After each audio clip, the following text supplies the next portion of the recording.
Fala, moçada, espero que estejam todos bem, espero que tenham descansado.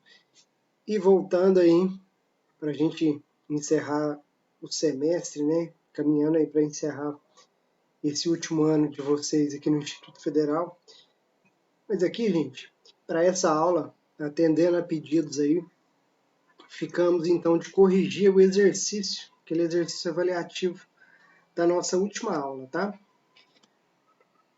E aí eu vou aproveitar e fazer uma pequena revisão aqui sobre balanço de energia.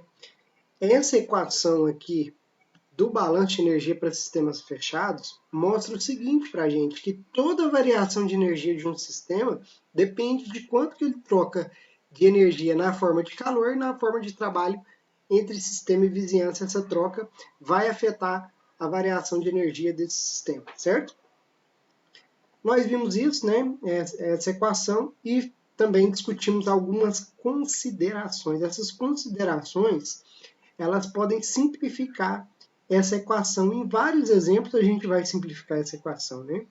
A gente viu que se um sistema for adiabático, um sistema que não tem variação de temperatura também entre, além do sistema, da possibilidade do sistema ser adiabático, também tem a possibilidade do sistema não trocar energia térmica quando ele está em equilíbrio em temperatura, em equilíbrio entre sistema e vizinhança, ok? São essas duas situações. Esse termo do calor, ele desaparece dessa equação, certo? Quando o sistema não movimenta nenhuma parte, ou não tem partes movimentando, agitando esse sistema, também a gente pode aproximar que o trabalho seria zero, ok?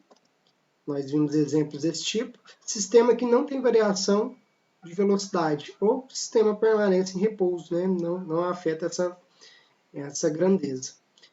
Energia potencial seria zero quando não está sujeita à variação de campo potencial. Campo potencial pode ser potencial elétrico ou potencial gravitacional. E a equação, então, ela vai ganhando algumas simplificações de acordo com cada caso, né, a ser estudado. Então, trata-se de uma equação bem genérica, e aí a gente vai fazendo a interpretação caso a caso, ok?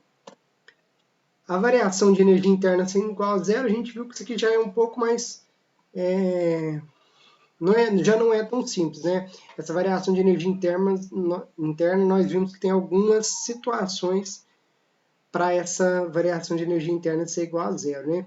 Só lembrando, quando o sistema não muda estado de agregação, ou seja, não tem mudança de estado físico, de sólido para líquido, líquido para vapor, líquido para gás, por aí vai, não tem essa variação de estado de agregação, mudança de estado, não tem reação química, certo? Não tem mudança nenhuma na composição, a gente pode aproximar essa energia interna, falar que ela é igual a zero. Para os sistemas que a gente está estudando, né, essas aproximações aqui então são diversas, vocês observam que já não é tão simples igual às outras, então vai ser raras situações que a gente tem essa variação de energia interna igual a zero, tá? Porque não pode ter alteração de temperatura, a temperatura muda o grau de agitação dos constituintes, podem ser átomos, moléculas e tudo mais, né? Sem alteração de estado de agregação, que eu já falei, composição química também, e a gente considera então que líquidos, sólidos e gases ideais praticamente independem da pressão. Então, são essas 4 considerações que devem ser levadas em consideração ao se tratar dessa aproximação aqui, que é a energia interna de um sistema após uma alteração termodinâmica permaneça nula, ok? O exercício em questão, que ficou para a gente corrigir, chamei aqui de exercício 3, porque eu fiz outros 2 junto com vocês, bem simples, tá, gente?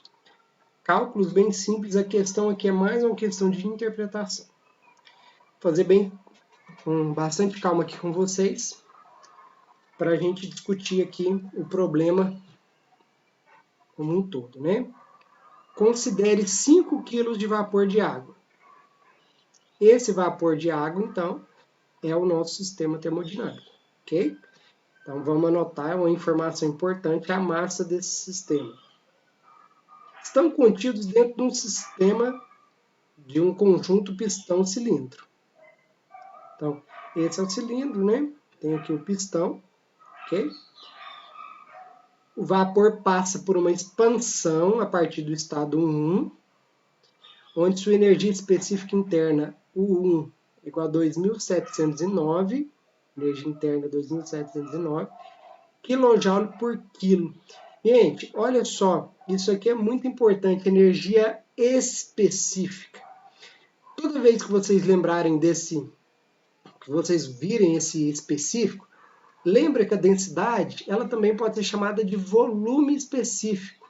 Ou seja, quando a gente está discutindo nesses sistemas aí, esse específico significa dividido pela massa. Então, olha aqui, ó, a energia interna é 2.709 kJ por quilo do vapor de água, certo?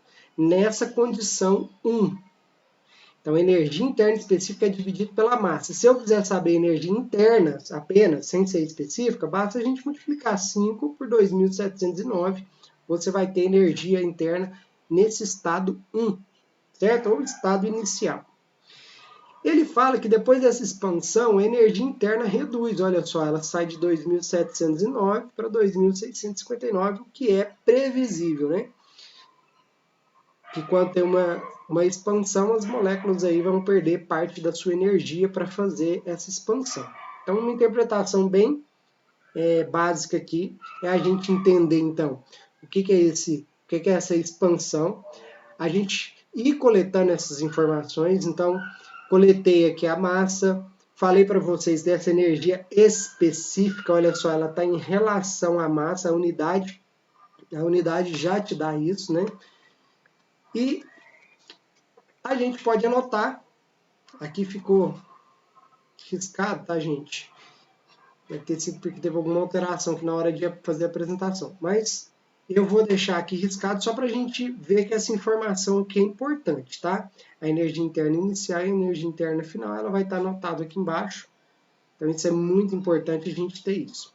Durante o processo, ocorre a transferência de 80 kJ de energia na forma de calor para o vapor. Então, olha só, para o vapor. Então, o vapor está recebendo. O sistema trouxe uma ilustração até falando, ó, positivo, o sistema está recebendo calor aqui como se fosse uma chama, certo? Essa informação também é importante. Ele fala assim, ó, ocorre também a transferência de 18,5 kJ na forma de trabalho através de uma hélice. Essa parte aqui não fica bem clara, né? Porque dá a entender que a hélice é que está transferindo calor para o vapor. Só que na figura ele me deu aqui menos 18,5, indicando que o vapor é quem movimenta a hélice. Mas pelo nosso entendimento, aqui seria a única questão que daria para vocês chegar em mais de uma resposta, cada um fazer de um jeito, né?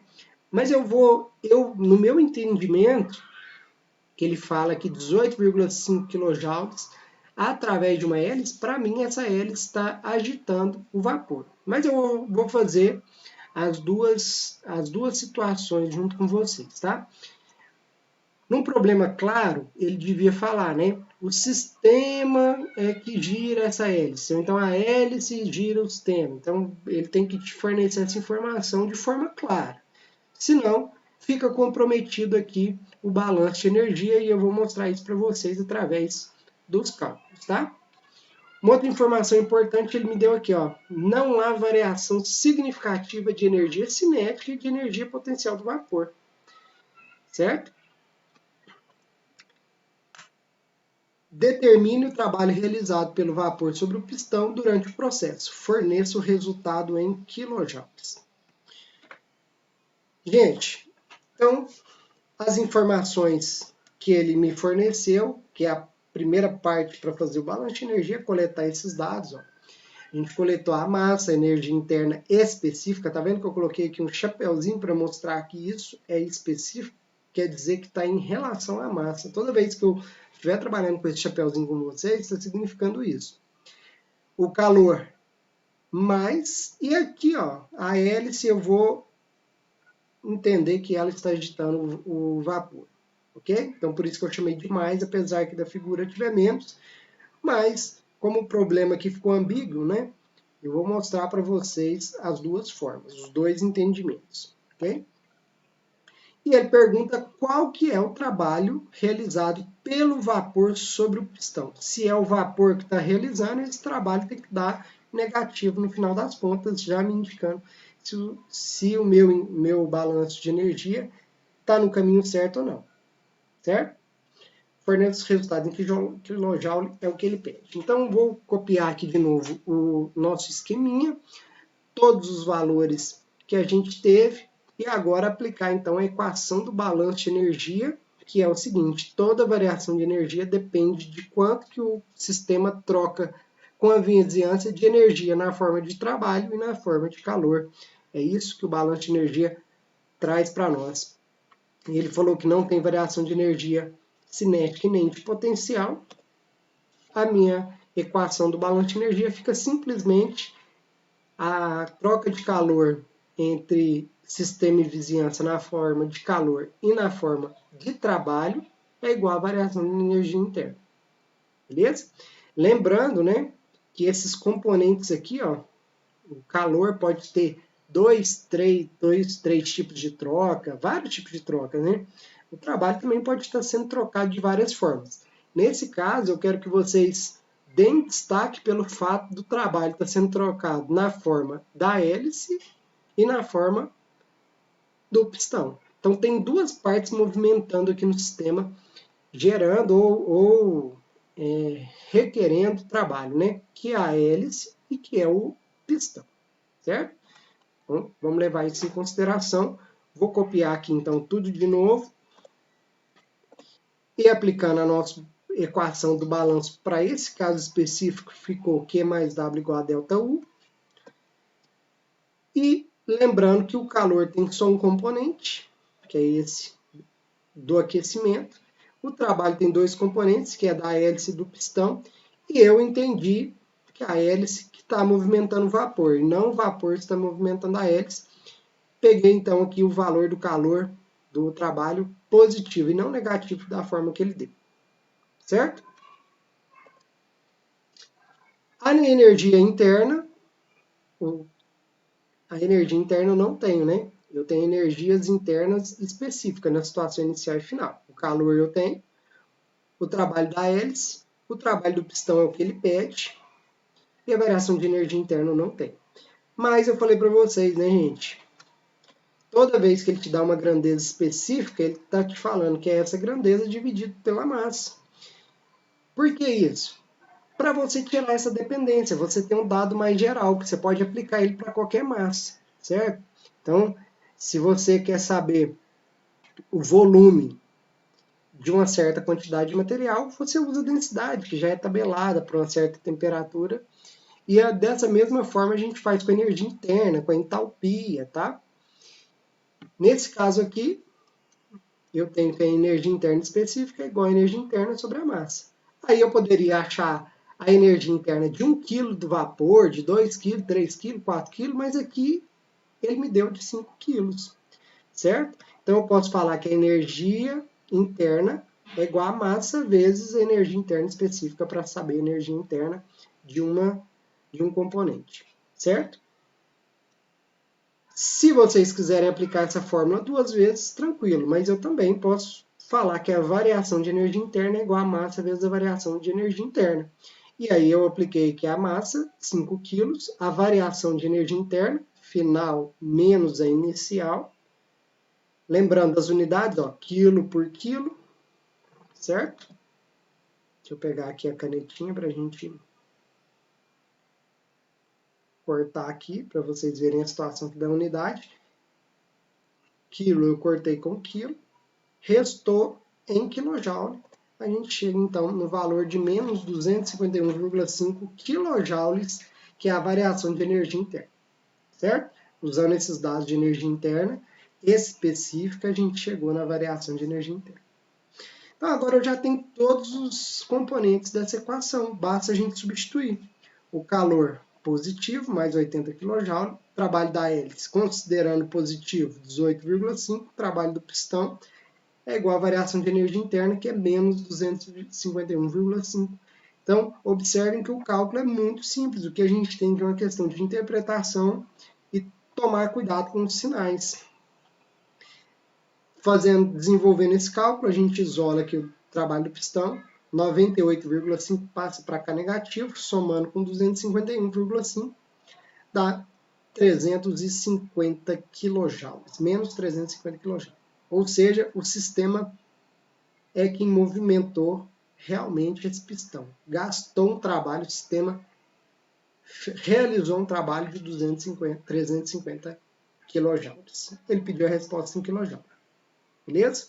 O único problema, então, é saber essa questão da hélice. O vapor que gira a hélice ou a hélice que gira o vapor? Né? Tem uma diferença aí. Se eu considerar menos 18,5, isso não vai afetar a variação de energia interna, que eu já calculei. Vai afetar o balanço de energia. Então, aqui, ó, nessa outra possibilidade, de acordo com a figura, que eu vi que alguns fez dessa forma, tá? Dessa segunda forma aqui, eu vou considerar correto, porque não ficou muito clara essa informação do trabalho. Mas jogando então numa equação do balanço de energia, o trabalho da hélice menos 18,5, a única coisa que mudou, o calor continuou, a energia interna continuou. Chegamos então que o trabalho do pistão foi menos 313 kJ. Gente, aqui eu chamo a atenção que essas questões todas a gente consegue fazer uma interpretação bacana sobre elas, né? Imagina o seguinte, se o vapor tivesse gastando energia para girar essa hélice, certo? Se ele estiver gastando energia para girar essa hélice, ele vai ter menos trabalho disponível para empurrar o pistão, certo? Naquele outro caso, na hora que quando a hélice fornecendo energia para o vapor, no mais 18,5, igual eu considerei na primeira possibilidade de resolução, vocês viram que ele consegue realizar um trabalho maior sobre o pistão, certo? Bem óbvio isso, né? Ele está recebendo um trabalho, ele consegue realizar mais, correto? Então, gente, eu espero que vocês tenham entendido esses exercícios. Vi que vários, pelos que eu corrigi, vi que vários de vocês conseguiram realizar esse segundo raciocínio. Se tiver alguma dúvida, gente, pode me enviar aí pelo WhatsApp que a gente continua discutindo esse problema aqui em específico, tá joia? Muito obrigado, gente, e até mais, até a próxima.